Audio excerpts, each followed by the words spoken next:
ओम नमः शिवाय। आप सभी श्रोतागण का आपके यूट्यूब चैनल जीवन अमृत पर हार्दिक अभिनंदन है। आप सभी को त्रयोदशी व्रत की ढेर सारी शुभकामनाएं। तो आइए अब हम जानते हैं त्रयोदशी व्रत की तिथि, महत्व, कथा और फिर आरती। संपूर्ण जानकारी एक वीडियो में। चलिए आरंभ करते हैं। हिंदू धर्म में हर महीने के शुक्ल पक्ष और कृष्ण पक्ष की त्रयोदशी तिथि को प्रदोष व्रत किया जाता है। यह दिन भगवान शिव को समर्पित है। मान्यता है कि प्रदोष व्रत के दिन शिव जी की पूजा करने से सुख सौभाग्य बढ़ता है। हिंदू धर्म में प्रदोष व्रत का बड़ा ही महत्व है। हर माह की त्रयोदशी तिथि को प्रदोष व्रत रखा जाता है। इस दिन भगवान शिव की पूजा अर्चना की जाती है। धार्मिक मान्यता है कि ऐसा करने से अखंड सौभाग्य की प्राप्ति होती है, घर में सुख समृद्धि और खुशहाली आती है और जीवन के सभी कष्ट दूर हो जाते हैं। भोलेनाथ जी को प्रसन्न करने के लिए प्रदोष व्रत करना बहुत ही लाभकारी माना जाता है। कहा जाता है कि इस व्रत से भगवान शिव अपने भक्तों पर हमेशा मेहरबान रहते हैं। तो आइए जानते हैं इसके व्रत कथा को और किस दिन ये पड़ रहा है। इस साल प्रदोष व्रत मई में 2024 में 5 मई 2024 को कृष्ण पक्ष का प्रदोष व्रत है और 20 मई 2024 को जो है वो शुक्ल पक्ष का प्रदोष व्रत है। सर्वप्रथम जानते हैं कि प्रदोष व्रत की पूजा विधि क्या है। प्रदोष व्रत वाले दिन सबसे पहले सुबह स्नान करके साफ कपड़े पहन लें। इसके बाद शिव जी को याद करके व्रत एवं पूजा का संकल्प लें। फिर शाम के शुभ मुहूर्त पे किसी शिव मंदिर में जाकर या घर पर ही भगवान भोलेनाथ की विधि पूर्वक पूजा करें।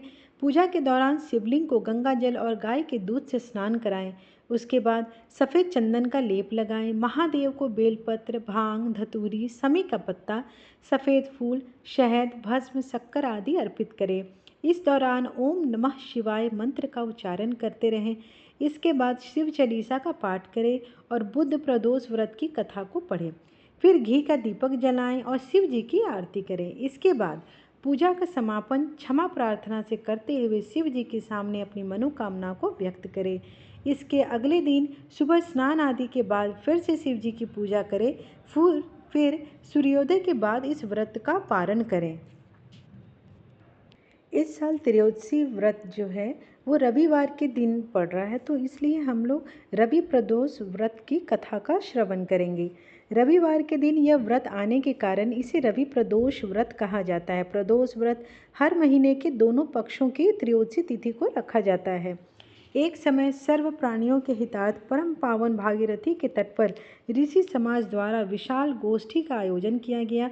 इस सभा में व्यास जी के परम पुण्य शिव शिष्य पुराण वेता सूत जी महाराज जी हरि कीर्तन करते हुए पधारे। सूत जी को आते हुए देखकर सौनकादि 88,000 ऋषि मुनियों ने खड़े होकर दंडवत प्रणाम किया। महाज्ञानी सूत जी ने भक्ति भाव से ऋषियों को हृदय से लगाया तथा आशीर्वाद दिया।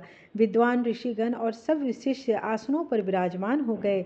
सौनकादिक ऋषि ने पूछा, हे पूज्यवर महामते, कृपया यह बताने का कष्ट करे कि मंगलप्रद कष्ट निवारक यह व्रत सबसे पहले किसने किया और उसे क्या फल प्राप्त हुआ। श्री सूत जी बोले, आप सभी शिव के परम भक्त हैं। आपकी भक्ति को देखकर मैं व्रती मनुष्यों की कथा कहती हूँ, इसे ध्यान से सुनो। रवि प्रदोष व्रत की कथा के अनुसार एक गांव में अति दीन ब्राह्मण निवास करता था। उसकी साध्वी स्त्री प्रदोष व्रत किया करती थी। उसे एक ही पुत्र रत्न था। एक समय की बात है कि वह पुत्र गंगा स्नान करने के लिए गया। दुर्भाग्यवश मार्ग में चोरों ने उसे घेर लिया और वे कहने लगे कि हम तुम्हें मारेंगे नहीं, तुम अपने पिता के गुप्त धन के बारे में हमें बतला दो। बालक दीन भाव से कहने लगा कि बंधुओं, हम अत्यंत दुखी दिन हैं, हमारे पास धन कहाँ है। तब चोरों ने कहा कि तेरे इस पोटली में क्या बंधा है। बालक ने निसंकोच कहा कि मेरे माँ ने मेरे लिए रोटियां दी है। यह सुनकर चोरों ने अपने साथियों से कहा कि साथियों, हम बहुत ही दिन दुखी मनुष्य हैं, अतः हम किसी और को लूटेंगे। इतना कहकर चोरों ने उस बालक को जाने दिया। बालक वहाँ से चलते हुए एक नगर में पहुँचा। नगर के पास एक बरगद का पेड़ था। वह बालक उसी बरगद के वृक्ष की छाया में सो गया। उसी समय उस नगर के सिपाही चोरों को खोजते हुए उस बरगद के वृक्ष के पास पहुंचे और बालक की ओर समझकर बंदी बना लिया। राजा ने उसे कारावास में बंद करने का आदेश दे दिया। ब्राह्मणी का लड़का जब घर नहीं लौटा तब उसे अपने पुत्र की बड़ी चिंता हुई। अगले दिन प्रदोष व्रत का कथा था।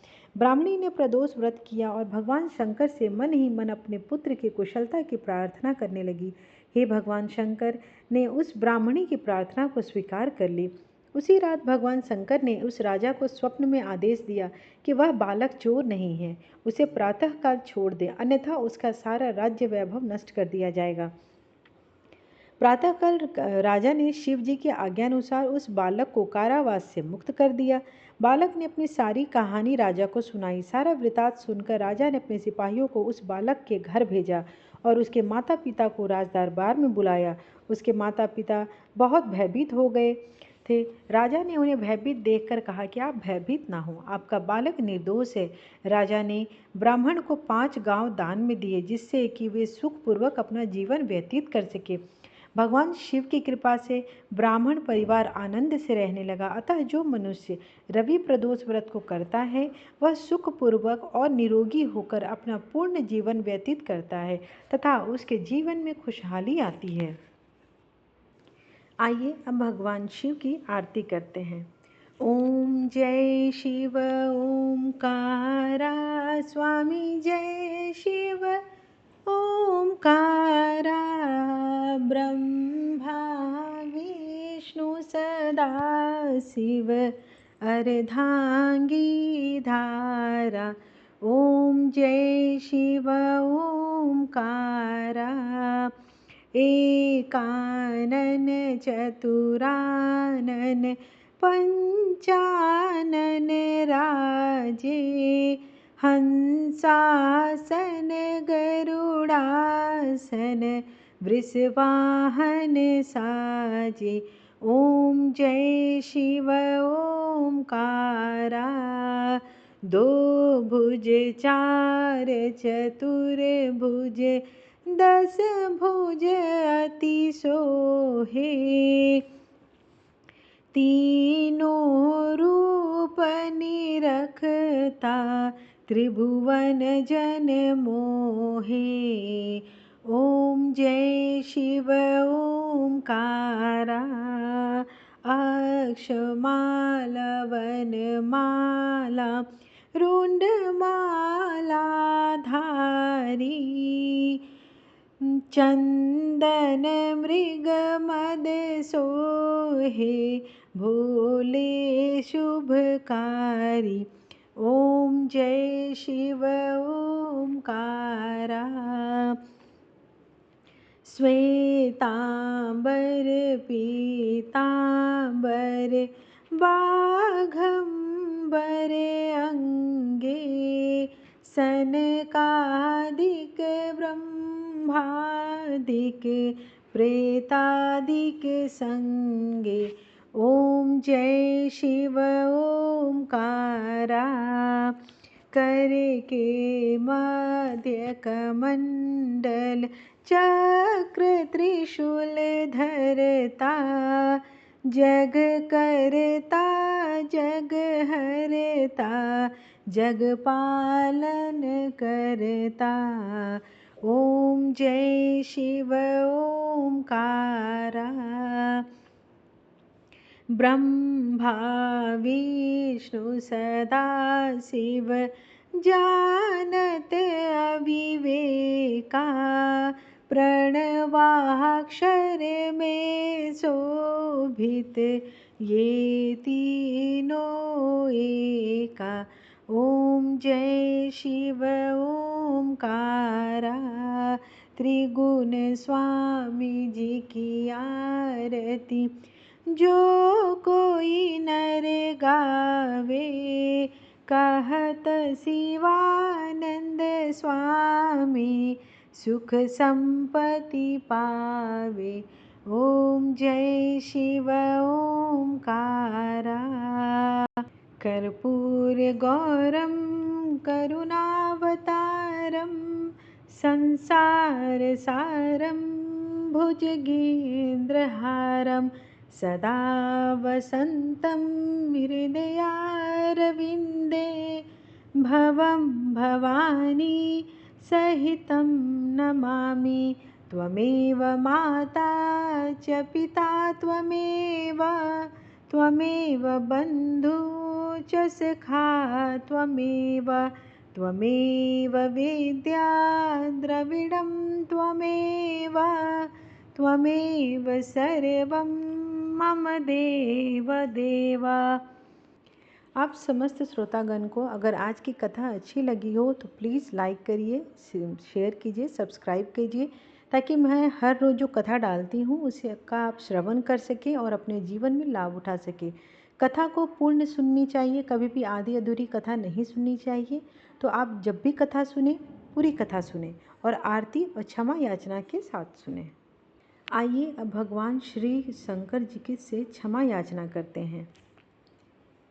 मृत्युंजय महारुद्र त्राहि मां शरणागतं। जन्म मृत्यु जरा रोगय पीडितं कर्म बंधनैः। मंत्रेणाक्षरहीनेन पुष्पेण विफलेन च पूजितोऽसि महादेव तत्सर्वं क्षम्यतां तम्। करचरण कृतं वाक्कायजं कर्मजं वा श्रवणनयनजां वा मानसं वापराधं विहितं वा सर्वमेतत् क्षमस्व। जय जय करुणाब्दे श्री महादेव शंभो। ओम मृत्युंजय तत्सम नमः। ओम। आप सभी श्रोतागण को अगर आज की कथा अच्छी लगी हो तो कृपया कर लाइक करें, शेयर करें, सब्सक्राइब करें, ताकि हर रोज़ जो मैं कथा डालती हूँ उसका आप श्रवण कर सकें। कथा को हमेशा पूरी सुननी चाहिए आरती और क्षमा याचना के साथ, तो वो ज़्यादा लाभप्रद होता है।